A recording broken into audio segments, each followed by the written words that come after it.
Welcome to K-Catalog. KIIP Level 1 Unit 16 Workbook tayo. So, practicein natin yung natutunan natin sa textbook.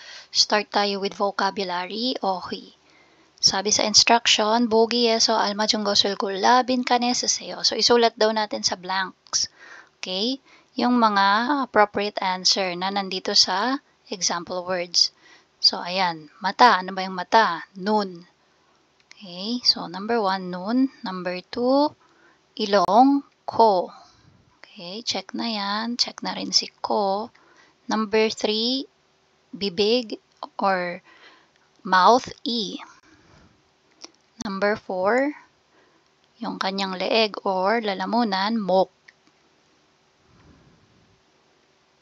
Number 5, yung kanyang bisig or braso, pal. Asan na yun? Ito. Number 6, yung kanyang tiyan. So, tummy, be. Number 7, yung kamay, son. Number 8, yung kanyang binti or leg, dari. Number 9, yung tuhod, murup.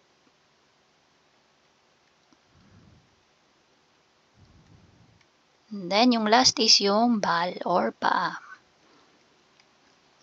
Number 2, instruction. So, again, pipiliin natin yung tamang sagot dito and complete natin yung sentence. So, nekwa, it means internal medicine, no?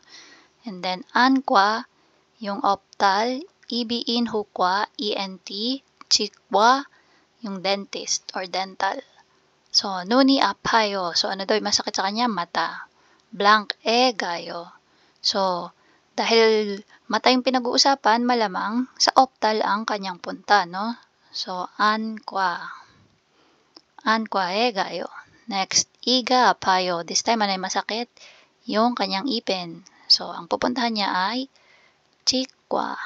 Chikwa gayo. Number 3, guiga apayo. Mokto apayo. So, masakit daw yung kanyang tenga. And masakit din daw yung kanyang leeg. So, kapag ganon, ang pupuntahan niya dapat ay yung ENT or ibiin hukwa. So, ibiin hukwa gayo. And then, yung natitira yung sa ating internal medicine, nekwa. So, sabi dito, nomu mani mogo sobega apayo. Masakit daw yung tiyan niya. So, nekwa gayo. Number 3, instruction. So, match daw natin yung picture or drawing with the word senggang. Ano yung senggang? Ginger. So, asan yon? Ito, number 4. Next, vitamin C. Vitamin C. So, ito yan. Number 3. Yak. Ibig sabihin, gamot, medicine. Then, Byungwon, hospital. Then, punta tayo sa number 4. Number 4, same pa rin ang instruction. Pili tayo ng tamang sagot dito sa binigay na words para makumpleto yung conversation natin. And take note na kailangan din nating check yung mga drawing dito sa kaliwa kasi sila yung pwedeng maging clue or hint. So, tingnan natin. Gamgiya golida. Ano ibig sabihin yan? Nadali ng sipon or sinipon. Okay, flu. Byungwon gada, go to hospital. Punta ng ospital, and then pokshida, rest well. Magpahingang mabuti. Sige, tingnan natin yung first conversation. Jigum do apayo. Sabi niya, masakit pa rin ba hanggang ngayon?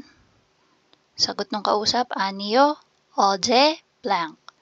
Ije, 괜찮아요. So, unahin natin tong ano. So, sabi aniyo, hindi. Hindi na daw. So, oje. Oje is kahapon, yesterday. So, blank. Tapos, ije. So, ije is same with jigum. So, ije, ngayon. Ngayon, okay na ako, sabi niya. Okay, so ano kaya yung pwedeng isagot dyan? Tingnan natin picture. So, ano ba yung nasa, ano natin, yung sa drawing natin? Diba, may doktor, no? Parang nag-ano siya, papa-check up siya. So, malamang nagpunta siya ng ospital kasi may doktor eh. So, Byungwon gada. Dahil nakalagay dyan is oje kahapon, so dapat yung gada natin naka-past tense na. So, oje byungwone gassoyo.